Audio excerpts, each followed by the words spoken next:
नमस्कार प्रिय कन्या राशि वाले। जनवरी महीने में जो साल का पहला महीना है यानी साल के शुरुआत में ही यानी 1 से लेकर के 31 जनवरी के मध्य में ग्रहों की स्थितियों में इस प्रकार से बदलाव है कि मैं एक ही बात बोलूंगा कि आपकी जिंदगी जो है वो राजा की जैसी रहने वाली है। जी हाँ, नमस्कार कन्या राशि वाले, मैं हूं एस्ट्रोलॉजर डॉक्टर रवि गुप्ता और 1 से लेकर के 31 जनवरी के मध्य का संपूर्ण मासिक राशिफल यानी मंथली हॉरोस्कोप में आपका स्वागत करता हूं। यह राशिफल चंद्र राशि पर आधारित रहेगा, तो जिनको अपना चंद्र राशि पता है बहुत अच्छी बात है, नहीं तो आप इस वीडियो को नाम या लगन के अनुसार देख सकते हैं। तो चलिए कन्या राशि वाले, सबसे पहले ये जानते हैं कि जनवरी महीने के शुरुआत में यानी 31 दिनों में आपकी नौकरी और व्यवसाय का हाल कैसा है। कन्या राशि वाले इकलौता ऐसा राशि या लग्न है जिसके आपके लग्न के स्वामी और राशि के स्वामी स्वयं एक ही ग्रह होते हैं और बुध। और सबसे बड़ा खासियत यहां पे देखिए कि 14 जनवरी तक सूर्य का कर्म क्षेत्र पे दृष्टि है और 4 जनवरी से 14 जनवरी के मध्य में बहुत शुभ और लाभकारी योग बुध आदित्य योग बनेगा और 21 जनवरी से कर्म क्षेत्र पे जो है मंगल भी बैठ जाएंगे। यानी सूर्य की दृष्टि, बुध की दृष्टि, 21 जनवरी से मंगल की दृष्टि। 4 जनवरी से जिन लोगों का भी नौकरी व्यवसाय नहीं हो रहा था, निश्चित रहिए लग जाएगा।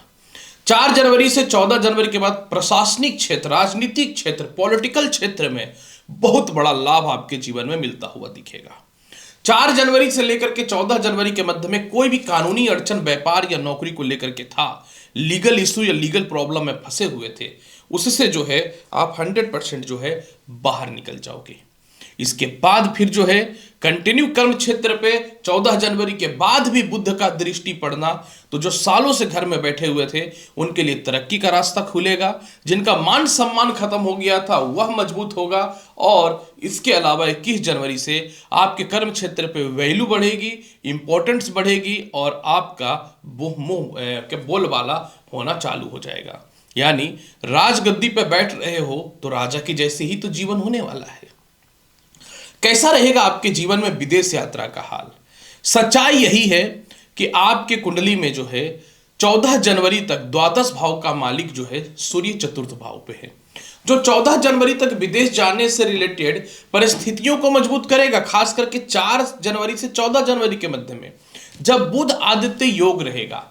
लेकिन सबसे बड़ा बेनिफिट आपके जीवन में जो होगा कन्या राशि वाले, वो 14 जनवरी के बाद होगा, जब द्वादश भाव का मालिक का आय भाव पे दृष्टि पड़ेगा और उसके मित्र ग्रह बृहस्पति भाग्य स्थान पे विराजमान हुए पड़े हैं। यानी 14 जनवरी के बाद विदेश यात्रा होने से कोई नहीं रोक सकता। 14 जनवरी से किसी प्रकार का विदेश यात्रा में लीगल डॉक्यूमेंट इशू था या कानूनी परेशानी थी वह ठीक होगा। ऐसे भी वीजा हो, ग्रीन कार्ड हो, पासपोर्ट हो या फैमिली में किसी के कह सकता हूं कि विदेश यात्रा को लेकर दिक्कतें थी तो वह दूर होता हुआ नजर आएगा। इसलिए 14 जनवरी के बाद अपनी एफर्ट को अब 10 गुना बढ़ा दो, नहीं भी बढ़ाओगे तो भी बेहतर समय रहेगा। कैसा रहेगा इनकम का हाल। राजा की जैसी जिंदगी रहेगी, ये वर्ड मैंने कहा था, ये बिना पैसे का तो हो नहीं सकता और ये सच्चाई है, आप सुन लो। 21 जनवरी तक जो है आय भाव में मंगल वक्र तत्व अवस्था में है, इसीलिए ये नीच के पूर्ण रूप में नहीं है, भले ही कर्क राशि पे हो। तो आपके जीवन में 21 जनवरी तक मंगल का आय भाव में बैठना और दूसरी महत्वपूर्ण बात 14 जनवरी से सूर्य का आय भाव को देखना मित्र की राशि कर्क को जीवन बदल देगा। यानी 14 जनवरी के बाद आपका कर्ज और कह सकता हूं कि लायबिलिटी खत्म होगी।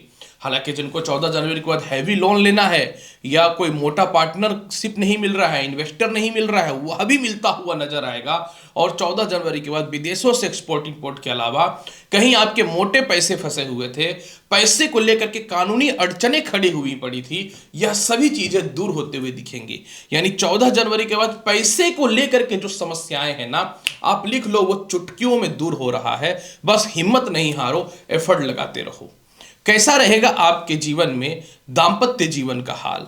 राजा की जैसी जिंदगी सिर्फ पैसे से लेकर के नहीं, बहुत कुछ को लेकर के होती है।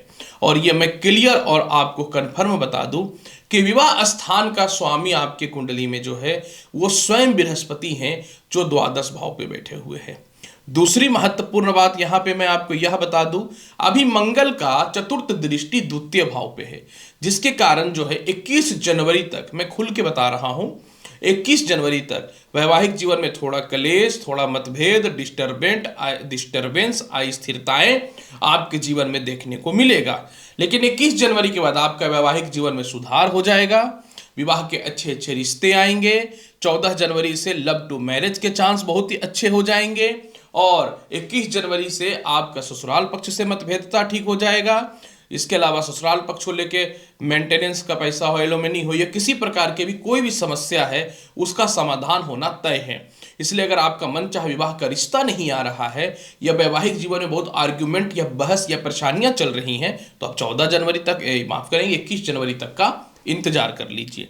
हालांकि देखिए एक बात तो सच्चाई है, भगवान हर कुछ तो किसी को नहीं देते, कुछ न कुछ कमी तो अवश्य रख देते हैं। खैर एनीवे, मेरा काम तो बताना है। कैसा रहेगा भूमि, मकान, वाहन और संपत्ति का हाल। 4 जनवरी से बुध चतुर्थ भाव पे जाएंगे, बुध आदित्य योग 14 जनवरी तक बनाएंगे। हालांकि फिर बुध जो है आपका पूरा का पूरा जो है समझ लीजिए कि धनु राशि पे ही रह जाएगा। तो 4 जनवरी से भूमि, मकान, वाहन, संपत्ति का लाभ है।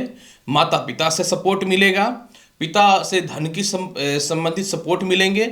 और 4 से 14 के मध्य में कोई घर रेंट नहीं लग रहा था, बड़ी प्रॉपर्टी नहीं ले पा रहे थे, कंस्ट्रक्शन का काम नहीं पूरा हो पा रहा था, मनी क्राइसिस था, कोई प्रॉपर्टी नहीं बेच पा रहे थे, तो हैवी प्रॉपर्टी से रिलेटेड जो भी इशू या परेशानियां हैं वह आपके जीवन में 4 से 14 जनवरी के मध्य में सॉल्व हो जाएगा। ऐसे लग्न का मालिक केंद्र में बैठ रहा है, यानी केंद्र का मालिक केंद्र में बैठ रहा है, तो आपको पूरे महीने संपत्ति से रिलेटेड कुछ न कुछ शुभ समाचार तो मिल रहा है। हाँ, माता का स्वास्थ्य में सुधार होगा। हालांकि माता से थोड़ी आर्गुमेंट या बहस भी होने की संभावना बन सकती है, इस पे थोड़ा सा ध्यान देने की आवश्यकता रहेगी। कैसा रहेगा आपके जीवन में शिक्षा और संतान का हाल, मैं बहुत ही क्लियर और खुल के बताता हूं।